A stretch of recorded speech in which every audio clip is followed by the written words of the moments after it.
Hi everyone, thank you so kindly for joining us. Welcome to Green Apple Books on the Park. My name is Car Johnson. I'm the event coordinator for Green Apple. And tonight it is my pleasure to welcome Christina Gerhardt and Zina Deretsky for the release of Sea Change, an Atlas of Islands in a Rising Ocean. Let's give a hand for both of these two.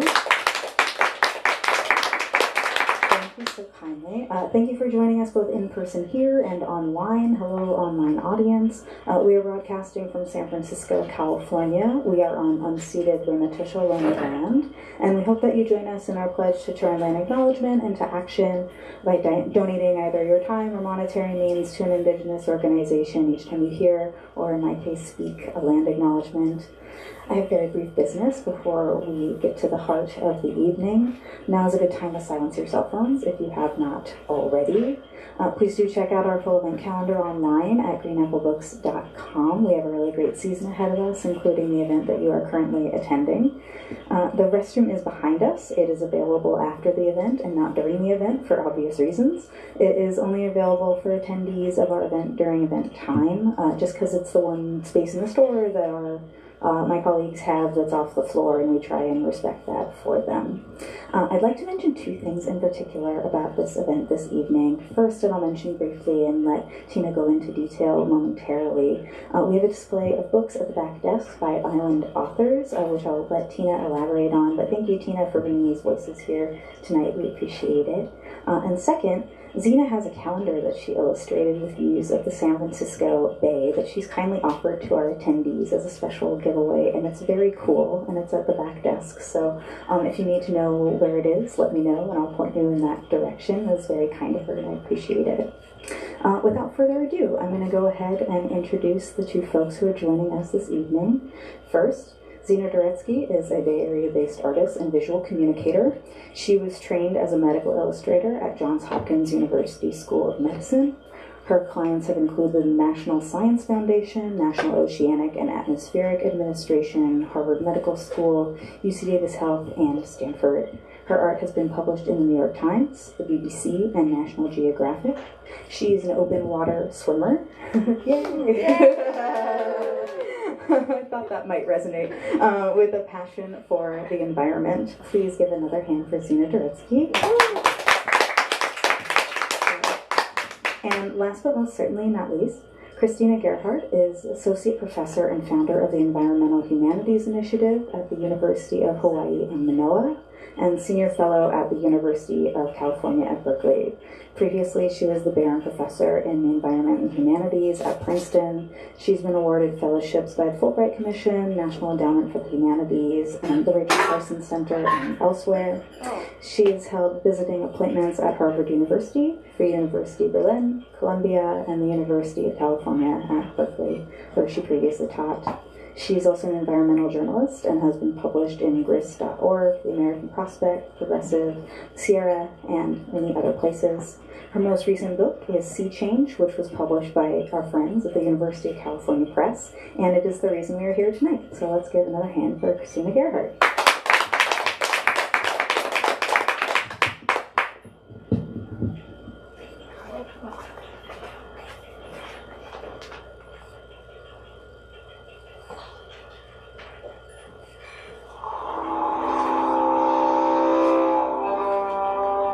Sister of ice and snow, I'm coming to you from the land of my ancestors, from atolls, sunken volcanoes, undersea descent of sleeping giants. Sister of ocean and sand, I welcome you to the land of my ancestors, to the land where they sacrificed their lives to make mine possible, to the land of survivors. I'm coming to you from the land my ancestors chose, Island Marshall Islands, a country more sea than land. I welcome you to Gadashiknunat, Greenland, the biggest island on earth. With me I bring these shells that I picked from the shores of Bikini Atoll and Brunan Dome. In my hand I hold these rocks, picked from the shores of Nuuk, the foundation of the land I call my home. With these shells I bring with me a story of long ago. Two sisters, frozen in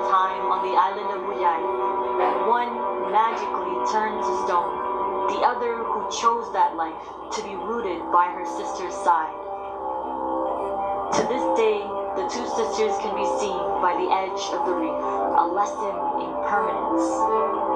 With these rocks I bring a story told countless times, a story about Sister Ma'amna, mother of the sea, who lives in a cave at the bottom of the ocean. This is a story about the guardian of the sea. She sees the greed in our hearts, the disrespect in our eyes. Every whale, every stream, every iceberg are her children. When we disrespect them, she gives us what we deserve, a lesson in respect. Do we deserve the melting ice, the hungry polar bears coming to our islands, or the colossal icebergs hitting these waters with rage?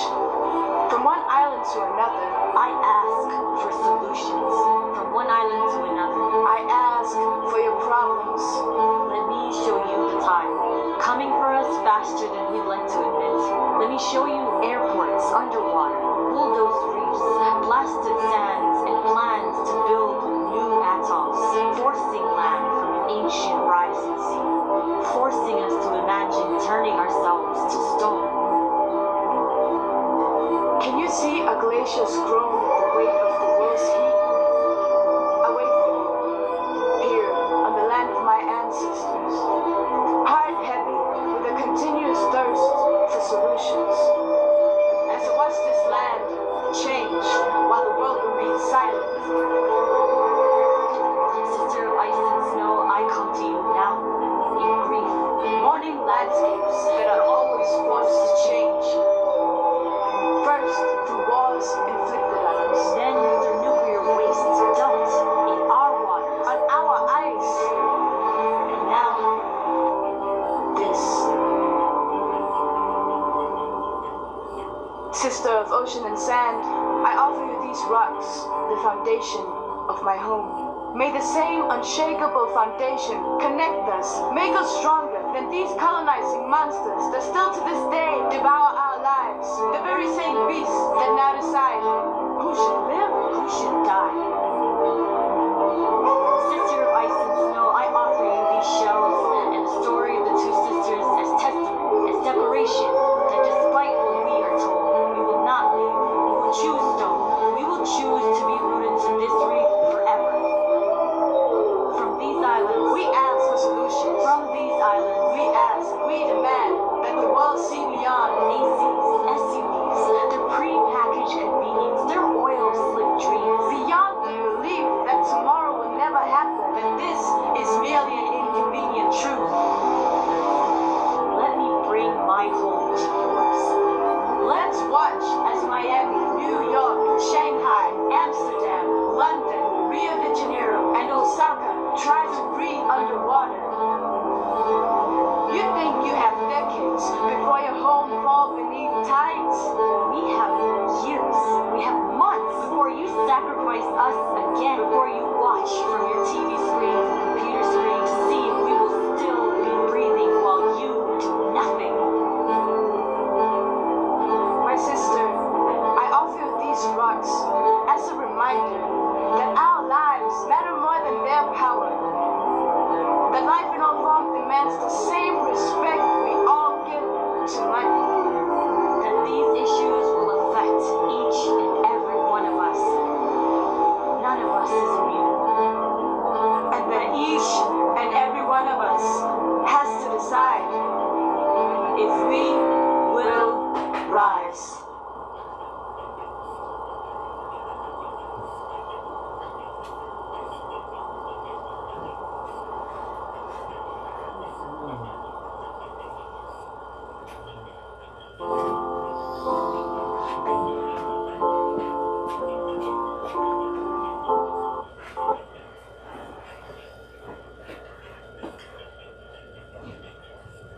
Tina, it's really a privilege to have a conversation with you about your atlas, and I'd like to start by asking,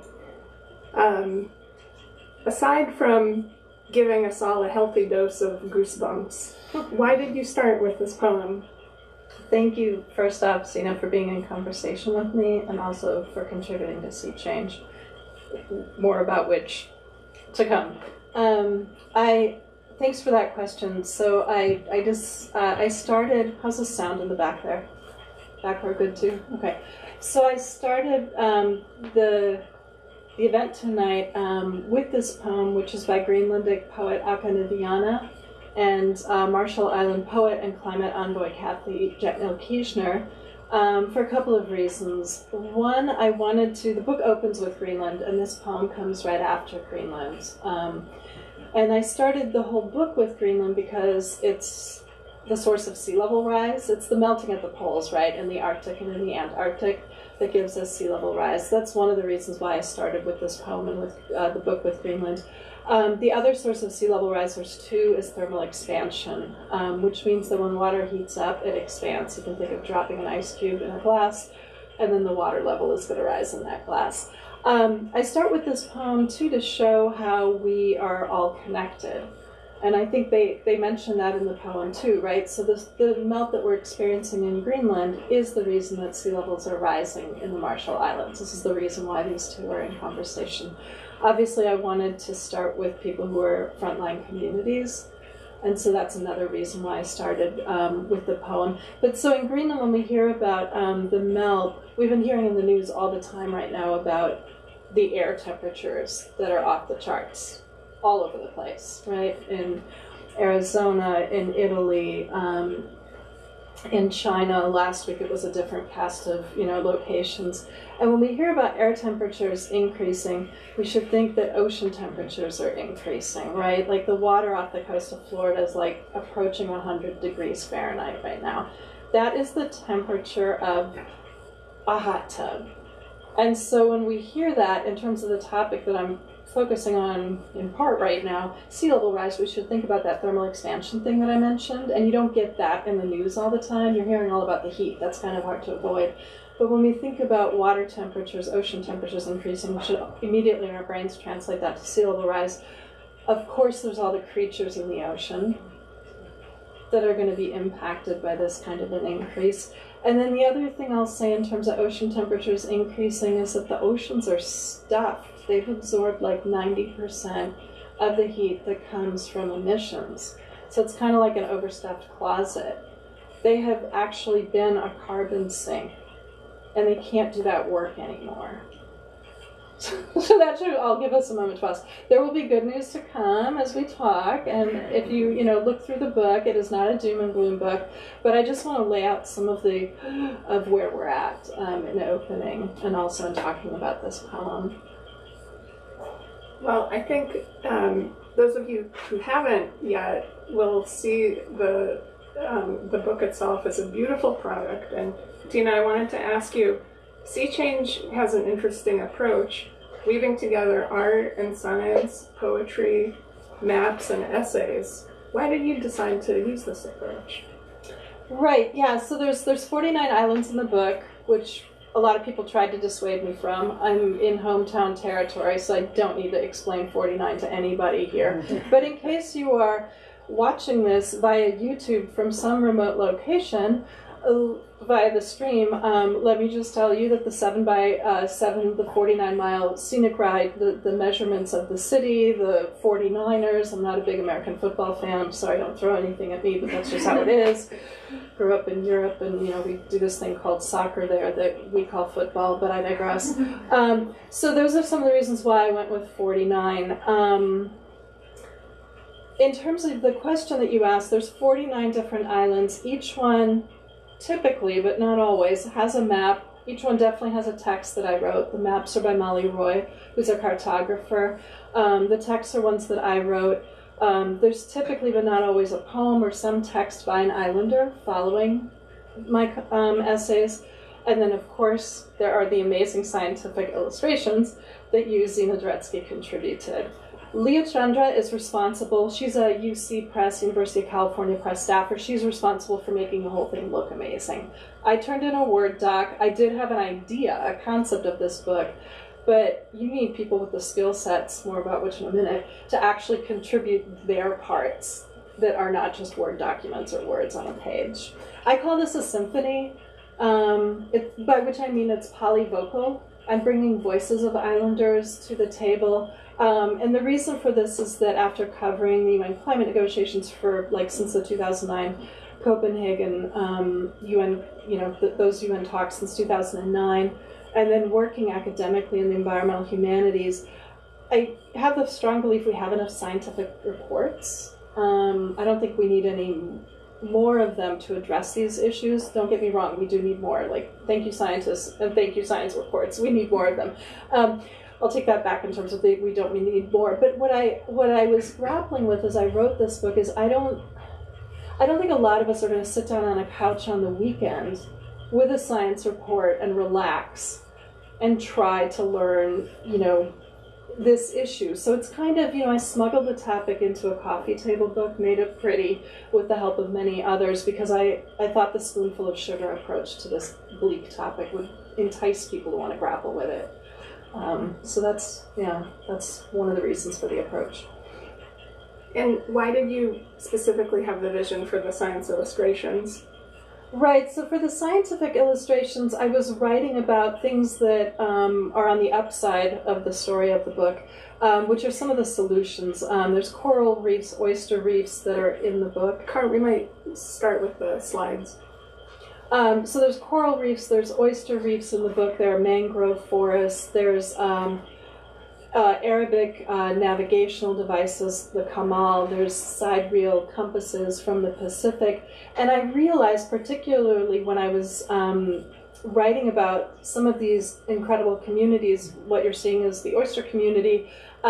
Similarly for the coral reefs, I realized that words have a limit and that visualizing them through scientific illustrations was probably going to work a lot better for a number of reasons. I think scientific illustrations really help to visualize complicated material. I think not all of us learn best through words, especially when it comes to science. And I say that both as an educator. I think some people learn better visually. I also say that as somebody who has a dyslexic and neurodivergent family member. So there are different ways of learning, and I think scientific illustrations, especially for these rich, vibrant communities, do so much work to help us see them. And maybe going back to kind of the beginning of when you were putting the atlas together, what made you reach out specifically to me? I reached out to you, Zina, for a number of different reasons. I am, of course, familiar with what Carr mentioned at the very outset, your incredible postcards of some of the favorite swimming places around the Bay Area, postcards that hopefully Green Apple will stock. I know another bookstore, I think the Green Arcade stocks them. I love sending them to people far and wide. I'm also familiar with your calendars. Because we're both South Bend members, we have that shared affinity. But then there's also the fact, of your background and your training, both at Yale and also at Johns Hopkins, and the fact that you've worked for two federal institutions, right? The National Science Foundation, the National Institutes of Health, the fact that you've worked for some of the best-known museums in the nation, the California Academy of Sciences, the Smithsonian. So all of these things, and then Carr mentioned in the bio that she read at the very beginning, I mean, you've been published in so many different places, and I knew that you had this background, this training for both the science and the medicine in terms of illustrations. So I thought it would be great to collaborate, and it was. It was a great match, Tina. I like I said at the beginning, I feel very privileged to be part of this project.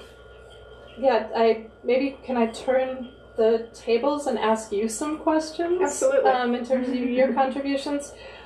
So one of the questions I have for you in this atlas, we talked a lot. My editor kept trying to, and a lot of people actually, I give a lot of talks as an academic. You give talks about books before they become books so that you can benefit from constructive criticism and feedback. Why didn't you do this? Why do you do this? How about this? And one of the questions I often got was, are you going to include photographs? And I kept saying no to this specific questions. I had my own reasons, but so one of the questions that I have for you, Zina, is why do you think in an atlas like this it's good to not use photographs to go with scientific illustrations? I think, to get right to the point, the camera is way too democratic. You know, you take out your iPhone, you're going to capture Tina, you're going to capture early reader fiction, and back of her, the wondrous wonders. Behind that, every little detail. But what we have here is, you know, we need to focus on a community where we want to highlight certain species. We might not see them all together sitting neatly in a coral reef the one day that we go to shoot our reference photos. So we have to kind of apply our thought and artistic talent and license to present the information. And you know, in these diagrams above, not only do I put things together in space that might not be there immediately, but I'm also looking at temporal changes. And a camera, you know, but people do produce before and after shots, but it becomes a lot more clear when you present it with illustration. Right. Yeah, I'm seeing some of the zoom in too that you have. Yeah, and I like the temporal. It's not just a spatial. It's a Absolutely. Temporal. So yeah. you know, illustration can encompass. I'm glad you mentioned the detail. It can encompass things that are too small for the eye or too large. You know, like also in terms of time and space. Scale. Absolutely. Such an important one for these topics. So when you go through an illustration, I mean, we can take this one, we can take one of the other ones, or you can just generalize. What's your process when you create an illustration? Well, it's very much, I believe, similar to that of a journalist. So the very first thing that I think I did with you, you know, we met several times and we talked about these topics, and I took copious notes. You know, it's important for me to understand who Tina's audience is. It's important to understand what the topics are, what geographic location we're working with, and specifically the tone that she wants to convey in the piece. You know, she does mention, you mentioned that it's not a doom and gloom book. So I think we were looking for something kind of sleek and pleasant to look at. I think we can look at the last slide here, the mangrove swamp. That was a lot of fun with all of those critters. Yeah, mangroves are these amazing marine habitats. These little tiny fish live in the roots because they feel comfortable there when they're tiny. And so they use that as a home, as a habitat in which to grow before they move on to, yeah, there's so much more to be said about mangroves. And it's a walking tree that walks with its roots. Yeah, they're moving. I think this tree walks, or this is, you know, this tree walks on stilts is how I put it in the book. Something along those lines. Okay, and then do you want to talk just a little bit more about your training? Oh, sure. Yeah, I'll keep it short. So when I decided to go into science illustration, I learned that the best education is a master's degree program, and at the time there were 5 programs. They've dwindled to 4, but each of them are associated with a hospital, with a medical school.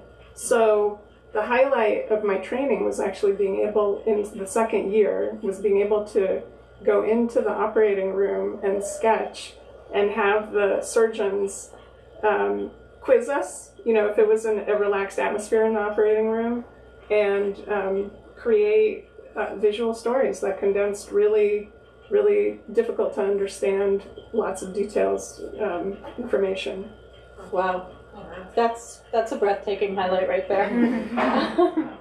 Okay, should we jump back to? Yeah, let's go to the meat of the atlas. And can you talk about how the sea level rise impacts the islanders? Yeah, so there's generalized things I could say about sea level rise. A good number of people here, since I recognize a good number of people as water lovers, and who were cheering enthusiastically when it was mentioned that you swim in the oceans and the open water. Zina, I do too. For those of you who don't recognize me from the South End. What I'm talking about in the book is specifically the impact of sea level rise on islands, and there's a couple of differences between the impact of sea level rise on islands and on coastal communities. So one of the impacts of sea level rise in general is erosion, right? So that wave action erodes the coastline. This is where the mangroves, the oysters, the coral reefs come in, and they actually do really important work to buffer that coastline. If you're living on an island, a lot of the islands in my book have really tiny economies. You can measure that by GDP on a national level. You can measure that by individual salaries. There are also a lot of them subsistence farmer or fisher folk. That means that they rely on what they grow themselves or what they fish themselves to feed themselves. They're not going to go across the street to get some takeout after the event or something along those lines, or local grocery store. So when you have sea level rise coming in, it salinizes the soil. It makes the soil more salty. Plants can't take up salty water that's too salty, right? And one of the reasons for that, or one of the reasons why that's a problem then, is because of these small economies and the high level or proportion of subsistence farmers. Right, so that upsets that fragile economy. There's a couple of really wealthy islands in the book, the Kingdom of Bahrain in the Middle East, and then Singapore. But another impact is that a lot of the islands, I don't know if you remember from the very beginning, which is another reason why I showed the poem at the beginning, there's an aerial shot. Everyone loves to do that now these days. You can't have a documentary that's a nature documentary about flying a drone up, right? But there's an aerial shot of the Marshall Islands. It's an atoll, and it's this really narrow strip. It's just a couple of yards across, right? So what atolls or low-lying island nations, which are the most at risk, are basically, and some of you may know this, but for those of you that don't, there's two kinds of islands, volcanic or high islands, which, as the name suggests, are volcanic, volcanoes, and high. And then the other kind of island are low-lying islands or atolls. Those are basically volcanoes that have sunk, so that all that is remaining is the top. You can think of like the rim of a coffee cup or something like that. So Majuro is the main island of the Marshall Islands. It is an atoll. It has that ringish shape. So if you flip through the book, all the low-lying atolls will have that ringish shape. They typically do their fishing that I mentioned out of a lagoon in the middle. But it also means that they're a couple yards across often, and they're just a few miles around. Which then, to come back to the kinds of impacts, means that unlike volcanic or high islands, they don't have rivers running through them. And so the main source of water is rainwater catchment. It's literally catchment set up to catch the rain that falls from the sky. Or it's freshwater aquifers. And when you have this salt water coming in, it gets into the saltwater, the freshwater aquifers, salinizes them the same way it contaminates the soil, and then there's not enough drinking water. Right, so those, I would say, are the two main impacts of sea level rise, aside from the fact that the Marshall Islands is on average 6.5 feet above sea level. The UN scientific body, which is the Intergovernmental Panel on Climate Change, or IPCC for short, is a body that consists of hundreds of scientists around the world. They weigh in on a whole range of topics: drought, sea level rise, all sorts of things. I obviously tapped the section on sea level rise. They predict, they're really conservative. They work by consensus decision-making processes.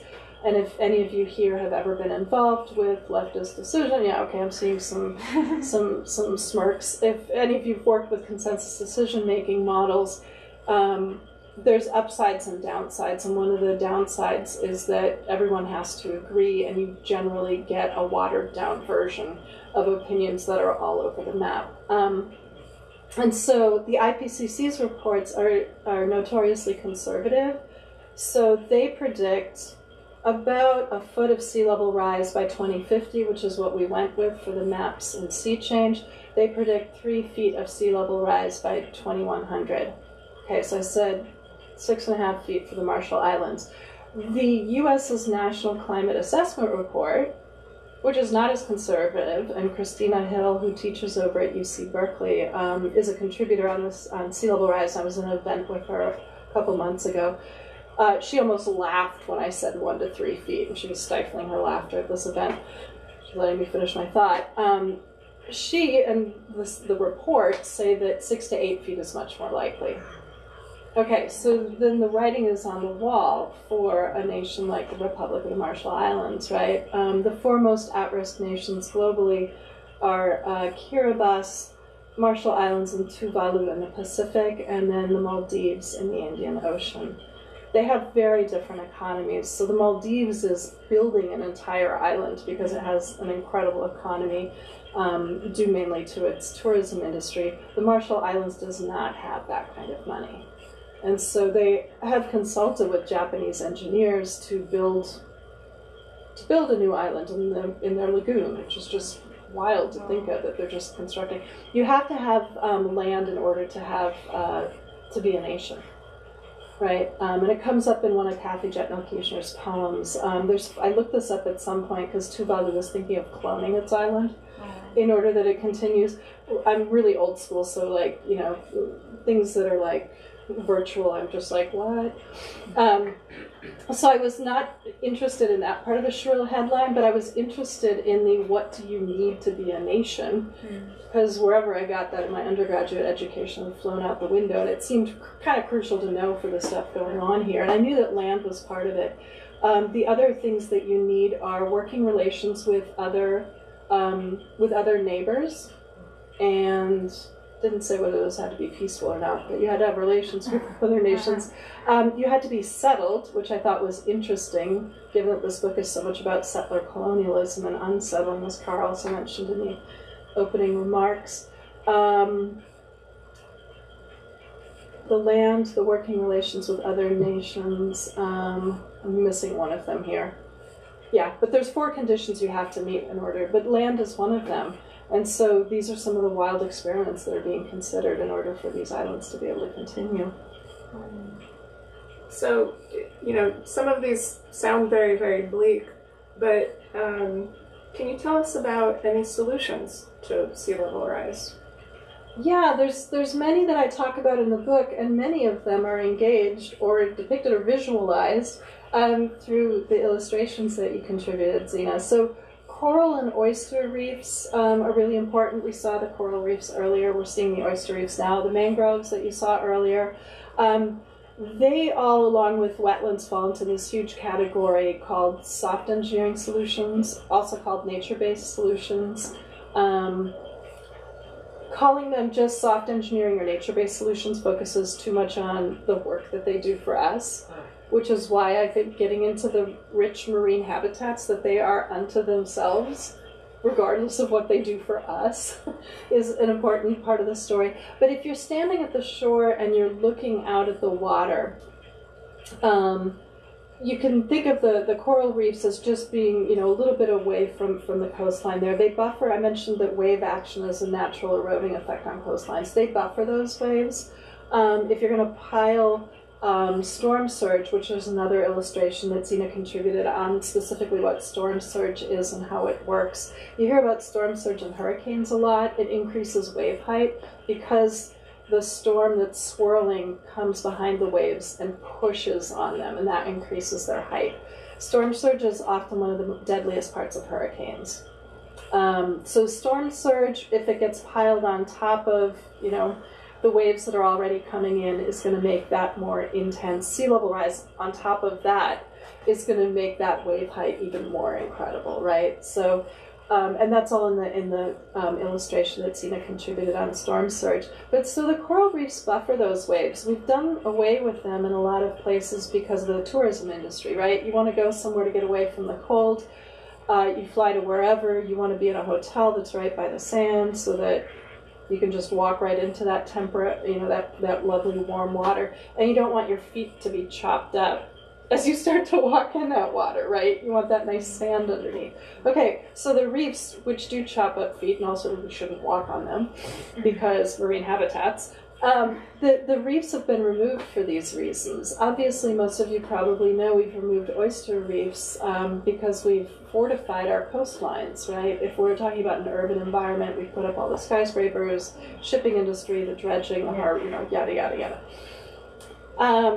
If you turn around 180 from the coastline and you look back at the land, each of these, especially the oyster reefs, as some of you might know, also do really important work to filter the water. I don't want to pretend that they're, 100% solution one direction against sea level rise or the other way in terms of filtering the water, but they do really important work when, we have all these floods right now that we're hearing about, and all of that water pours over the land, and all of the animals, the livestock there, and all of the pesticides that often don't have to, but come along with the agricultural industry. They do filtering work when that comes down. And then I think, the other thing to know about any of these communities is that we can restore them. I mean, that's the good news on some of this, right? The wetlands decision that was handed down a couple of months ago, by the Supreme Court, was just really sad to me because we've lost so many of the wetlands in our area. Anyways, California does have an entity at the state level focused on wetland preservation, which is rare in the U.S. Like, not everybody has that. In the Bay Area, we also have entities that are focused specifically on wetland restoration and protection. Protecting any of these entities that I named is really helpful. I also get into hard engineering, which I'm not going to elaborate here at great length, just keeping an eye on time, and I also want to hear from you all in terms of questions. Hard engineering is anything from seawalls to managed retreat, to building entire islands, to expanding the footprint of an island through infill. Often any of these things are much more expensive, and that's where the small economies that I was talking about becomes an issue again. These things can be entertained, like Singapore. I talk about in the book how it's expanding its footprint, but that's not something that every single island nation in this book can afford to do financially. And that gets, you hear sometimes around the UN negotiations, like right now, Kerry's in China meeting with his counterpart. You hear a lot of talk about climate reparations, and Kerry was just in the news today saying that the U.S. is not going to do climate reparations.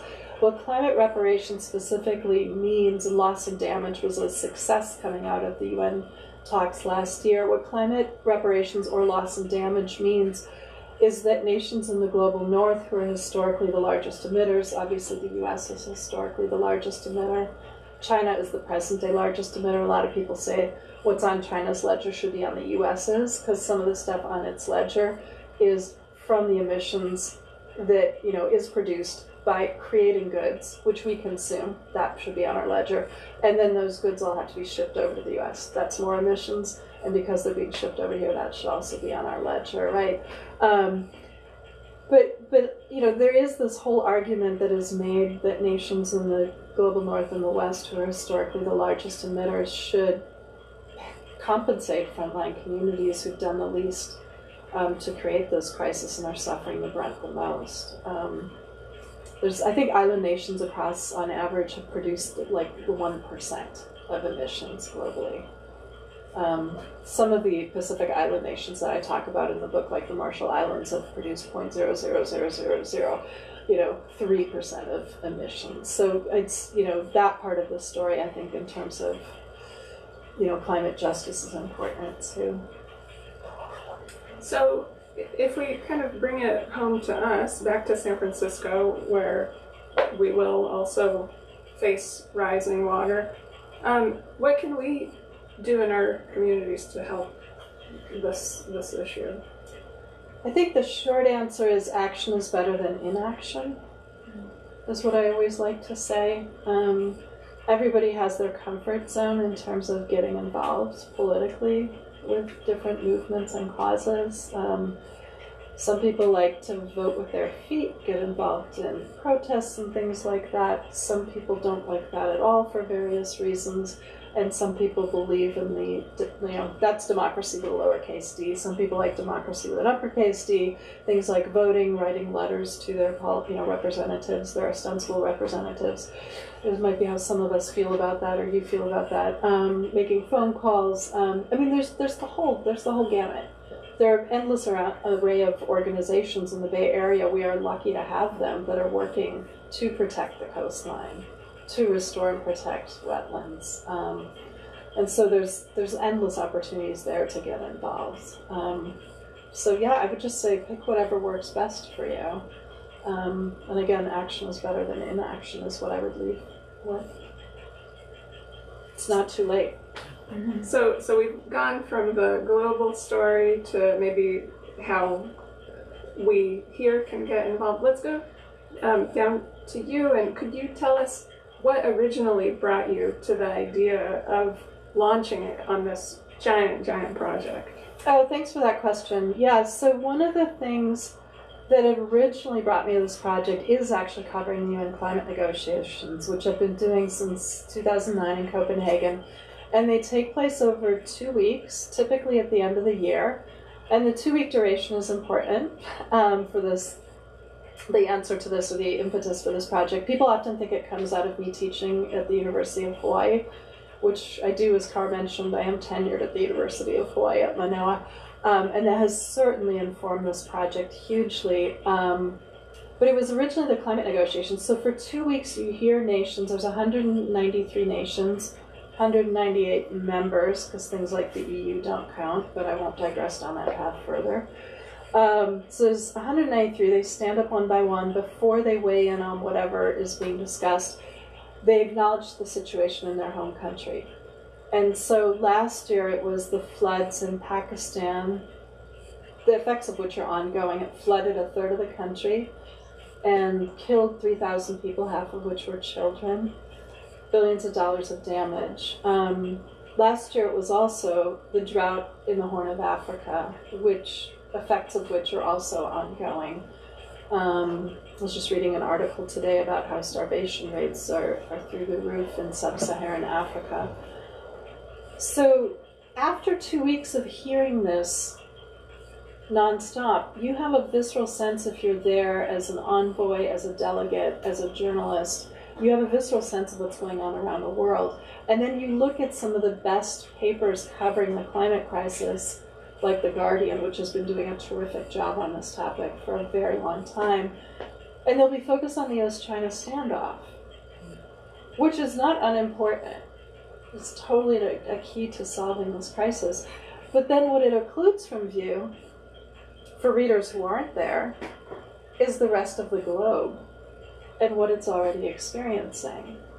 And so I decided to pick one issue, sea level rise, one geography, islands, conduct interviews, with people on the islands. I conducted hundreds of interviews with people who are ministers of environment, people who work with NGOs, as I mentioned, the people who are farmer fisher folk who see the local conditions because they rely on them for their sustenance. And asked them about these changes, but I also asked them about what they were doing to address this issue, because I wanted to highlight, it's not about white saviorism, right? It's about what are people on the front line already doing to address these issues, because the global north is doing, nothing, as, poets put it at the very beginning. They are not, which means what? Which means that the UN is not forthcoming in allocating enough funds or in allocating technological know-how, which is also, contingent on funds, right? The R&D, all the monies that you need for research and development, which is why there are demands of the UN for these kinds of things to be transferred. So I wanted to get into what they were already doing and to share that story with people. And then, as I mentioned at the very beginning, hopefully make it enticing for people to want to open this book and engage with this gloomy topic, by creating this visual book. There's a lot of authors and writers and thinkers I'm in conversation with. Carr mentioned at the beginning that some of their books are available. It's what I mean too when I said at the beginning it's a symphony. It's really a lot of voices that are running through this book. I'll just mention too, there's a book by Amy Mizuka-Mata too called World of Wonders, which is her story of growing up in the U.S. As the daughter of an Indian father from India, and then her mother is from the Philippines. They're both doctors, and she grew up in predominantly white parts of the U.S., and she writes of that experience. So it's kind of a memoir, but there's all these creatures in the entire book, and it's written with the sense of awe and wonder as she's grappling with a very gentle touch, some of the racism and other kinds of tragic things she's experienced in her life. The other book that is back there is Alexis Pauline Gumb's Undrowned, Black Feminist Lessons from Marine Mammals. And anybody here who loves the water, and I know there's a good number of you, I fell in love with that book when I started reading it because we're in the water the whole time. But they're also doing interesting things with animals, and I had always been trained working in the environmental humanities. Look out when animals come up and you're dealing with people of color, because racism is about the next thing that's probably going to come up. Teaching, as I have in German studies, and thinking of Spiegelman's mouse, it's also something that comes up quickly with regard to anti-Semitism. So I'd always been kind of like, animals, be careful. And these are women of color who are doing really incredible, creative, funky rethinking of animals that I loved. But there's all sorts of other delicious books back there too. I'm excited for your delicious questions too. But thank you, Zina, for being in conversation and for your illustrations. Thank you. Yeah.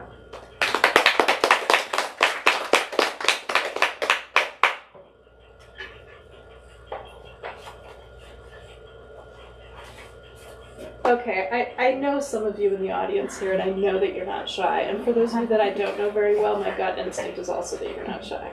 So don't make me call on anyone. How's that? Oh, okay, the hand right up. I'm kind of curious. I work in packaging, and there's a lot about plastics and microplastics, and I know that it's separate, but it's got to be interrelated. And so I'm kind of curious about thought, opinion, perception, whatever, an idea of the impact of plastics or other foreign matter making their way into the ocean, and how that's impacting some of the sea change. Thanks for the question. I don't talk about plastic at length in sea change, which might surprise because there's the giant, plastic garbage, right? And there's not just one. I think the tie-in that I would want to underscore for people who are familiar with these incredible gyres, and I guess inspired by some of what you were saying, Zina, that relates to questions of scale, for people who aren't familiar, is just to think about them not just in terms of their horizontal scale, which is what we often see in photographs, but to think of them too in terms of the microplastics, the fact that there's an incredible scale that we can't see on the surface, but in terms of how far down they go, and then the tiny microplastics that end up going up the food chain. So that just in terms of scale, just to open one's thinking and think vastly, to think that there's a number of them in different locations.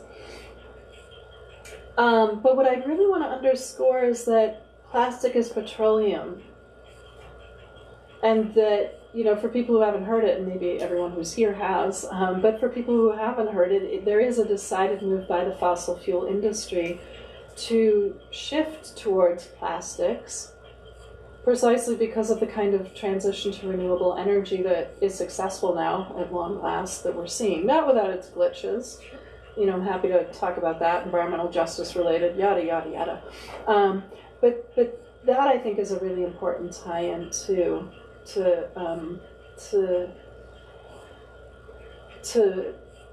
just to acknowledge when talking about plastics. I wrote an article about plastiglomerate, which I don't know if you're familiar with, was this term that was put forward by an oceanographer. He came to give a talk at University of British Columbia, and he had all these photographs of plastic that was just wedged, burned into, like, amalgamated with these stones off this big island on the southern tip. And he had been invited to give this talk by somebody who's a geologist. I want to say Patricia Corcoran is her name. Charles is the first name of the oceanographer, and I'm spacing on his last name. And Kelly Jazvek went. She's an artist and works on vinyl. So she loves all the 70s plastic, the actual record, like, you know, all that stuff. So she was fascinated because there were these plastic bits in there. And the three of them went on this expedition to southern Hawaii, to the big island, to this beach where this plastic ends up, people have these campfires, and because of the campfires, all this natural material of wood and coral and whatever ends up with any plastic that is in the vicinity of the fire, ends up all melding together.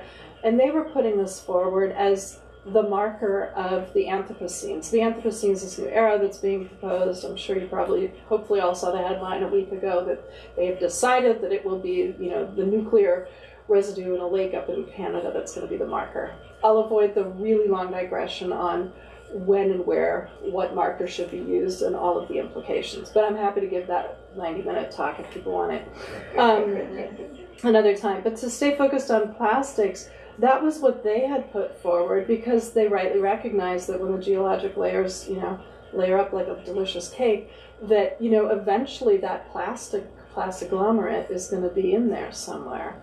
And I thought that was fascinating. I thought it was interesting to see how oceanographers and geologists and artists were working together. Was the other thing I thought was interesting, because that's what this book and the whole field, if it's new to you, if environmental humanities at universities is doing, right? It's combining these disciplines. Yeah, thank you. I like to use reliable sources to find out things that are science related. You know, like for medical things, I only read reliable sources and I don't read crap. Mm-hmm. But could you recommend reliable sources for current information about sea level rise and climate change? That is a great question. Thank you for it. And thank you for your commitment to reliable sources and putting that out there. Very important. I mean, I guess my first counter question would be, you know, at what level, right? I mean, I do sit on a Saturday and read the IPCC reports. I mean more on the level of journalism, like articles. Okay. Yeah. I mean, so then you can go to Nature or Science magazine. Either of those are really great sources. They tend to have shorter articles. They're not the reports. They're about the reports. So I think either of those are great. Your library has subscriptions to these things. If you're like, wait, I'm not at a university like you, no excuse. And if your library doesn't, you can always recommend books to your libraries. Please always keep that in mind. And Nature or Science magazine, and then I would just, you know, go with the newspapers that have good fact checking, right? And so for climate coverage, I think some of the greatest newspapers out there right now are the Washington Post. It has built up a climate team that is gigantic and has done that over the last few years. They've made a huge commitment to building up its climate team. The LA Times has done terrific work in building up its climate team. Rosanna Shia is one of their journalists, and she has a book coming out. I have an advanced copy somewhere over there in my bag. She has a book coming out on sea level rise on the California coast this fall. So I would really, for anybody who's interested on the more local impacts, and she'll be up and down the coast doing readings at different places. So I would encourage people to just look for that book. Hope that answers the question. Yeah. Thank you. Yep. Yeah, so I have a question about cultural eutrophication and islands. Is there more, because I feel like one of the problems with in America is that America's huge and a lot of the solutions need to come in from inland because they're impacting coastal communities, but in islands it's a little bit more compact. So is there, like, I guess, an easier way, like, do they deal with it better, I guess, because of sort of the compact nature of their geography? Thanks for that question. One of the things I say in the book, and I said in the grant applications for the book, is a huge difference between islands and coastal communities is that coastal communities can retreat inland, Right. whether they want to or not. So I don't need the yeah, but coming at me at 100 miles an hour. I mean, not from you specifically, but just in general, like I'm aware of the yeah, but. Islands can't always retreat inland. Again, we're getting to that yards of width on some of these atolls. So that's a huge issue. There are also conversations, the term climate refugee has been bandied about. Climate refugees aren't in the 1951 Convention on Refugees because that wasn't a term. It wasn't a concept that everyone was thinking about. Even if Eunice Foote, who was often overlooked in favor of male scientists as being the first to have documented, the fact that emissions probably lead to the climate crisis, even if she had documented this going back to 1856. I think 1895 is the date that is more commonly given, citing scientists who cite her work without naming her. But that's a whole other story. I can digress down that path for a bit. But so, it's the issue of climate refugees has come up. So that would be resettling an entire population. Anote Tong is the former head of state of Kiribati. He bought land on Fiji to resettle his population. He called it migration with dignity. Fiji itself is experiencing sea level rise. And then there's, the indigenous cosmologies that I center. About 20 of the islands in the book are on the Pacific, 19 are in the Caribbean. Then there's some off the west and east coast of Turtle Island, aka North and South America. And then there's some off the west and the east coast of Africa. So there's a lot of focus on Pacific, which are predominantly indigenous islands, on Pacific indigenous cosmologies. I mean, they're all indigenous in terms of their history, but in terms of the present day populations, I really center those cosmologies. And without the land, the history, the culture, the stories, like all of this doesn't really make sense. It doesn't make sense. It doesn't work. It's just, it's unmoored. And so that's another whole complicated piece of discussing the term climate refugees. And that's not just true for islands, that are in the Pacific. I talk about islanders on Shishmaref off the western coast of Alaska. I also talk about islanders on Ile de Jean Charles, which is in the Gulf of Mexico off the coast of Louisiana. And both have indigenous populations that are receiving federal funds in order to move them inland. Very different decision-making process. Shishmaref, the residents, the inhabitants, it's the permafrost that's thawing that is the reason that they're moving there. So the buildings aren't stable on the ground anymore, they're falling over. Their hunting seasons are shorter because of the permafrost thawing, riskier, right, because of the previously frozen land that they're moving across is no longer safe for them to move across for hunting. So they decided to move. And then, Ile de Jean Charles has 3 different tribes that relocated there after the Indian Removal Act of 1830 forced different tribes to move from places further east to Ile de Jean Charles. And they have very mixed feelings about moving. Some decided to move and some didn't. So, it's not an easy topic. Yeah, thanks for that question. Bridget. You mentioned things like I think it was the Marshall Islands and maybe Singapore. They're talking about things like building more island, doing construction engineering kind of stuff. I wonder if there is a particular island that you could talk about that is doing some interesting natural refurbishing to take care of the issue. Yeah, I think some of the nature-based solutions that I've mentioned are what I think is really promising, what I think is really helpful in restoring some of the coastlines.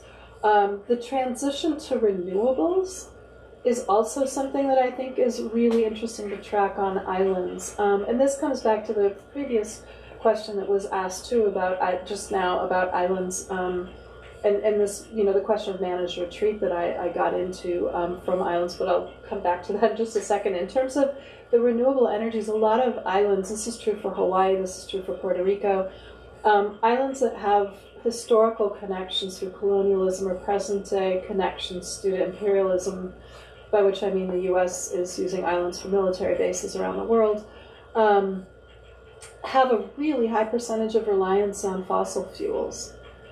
And in Hawaii, we generate our electricity from fossil fuels.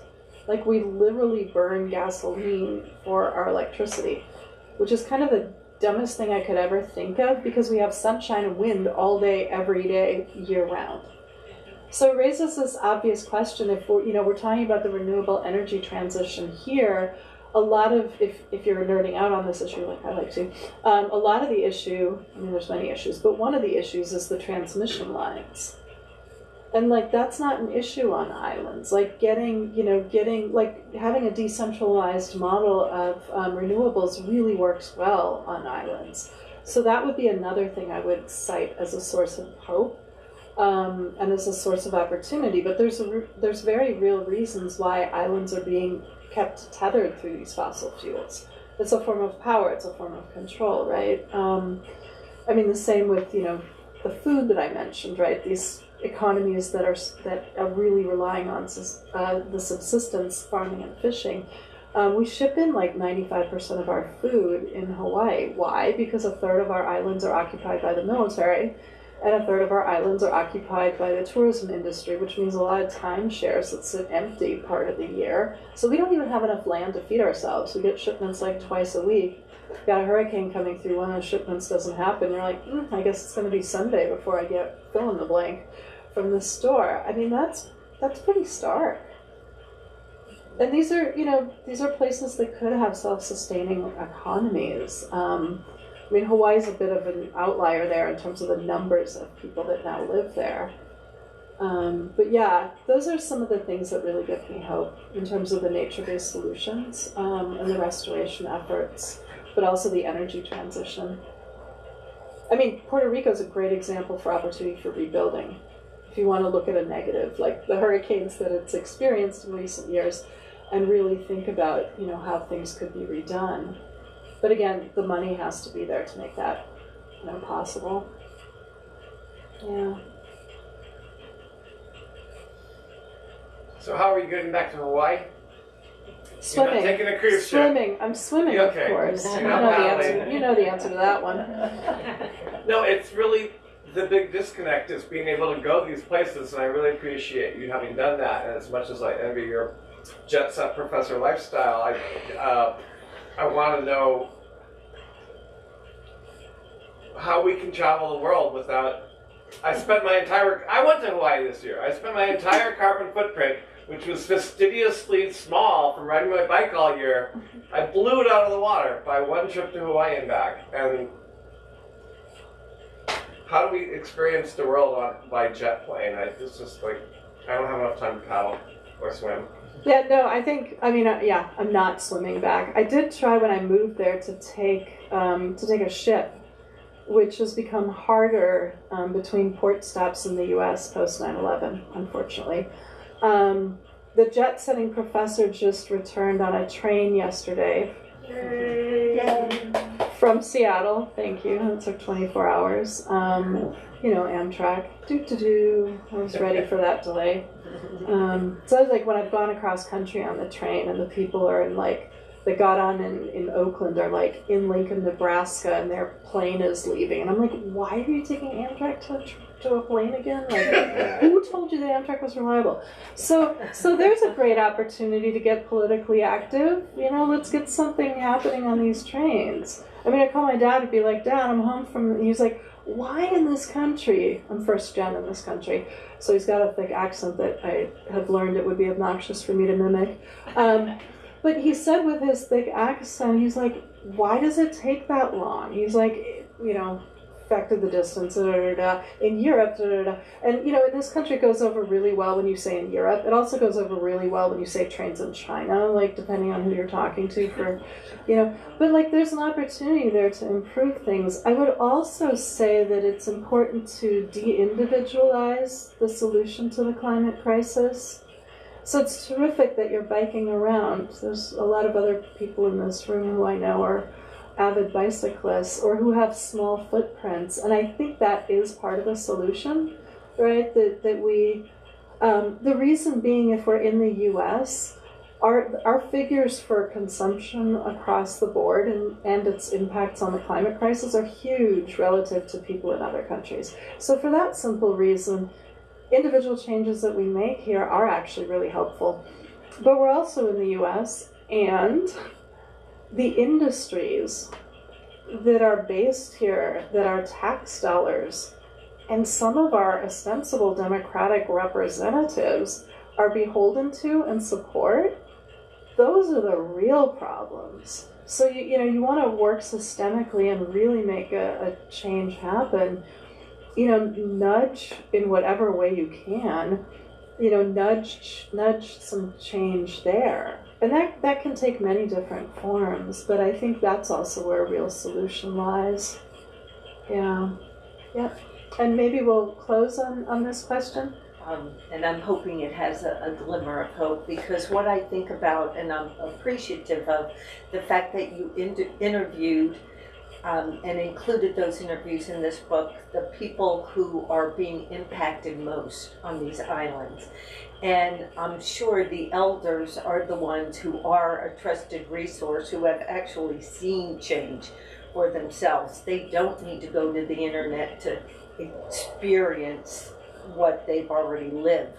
And so I'm wondering, how are they feeling? What is true for them in regards to options and hope, things that they've known all their lives, fishing and hunting that have changed, their drinkable water, you know, their offspring leaving. How is that for them?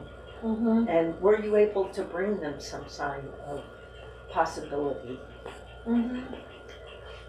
Yeah, thanks for the question. I mean, I think a couple different directions my thoughts go in. I'm always in awe when I consider the amount of anger and all sorts of other emotions that frontline communities have to be dealing with who are faced with this situation.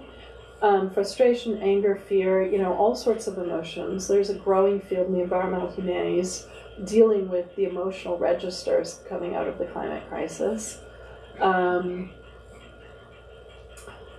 then they have to, you know, look envoys from the global north in the face who are dithering, who may or may not, you know, help, etc., etc.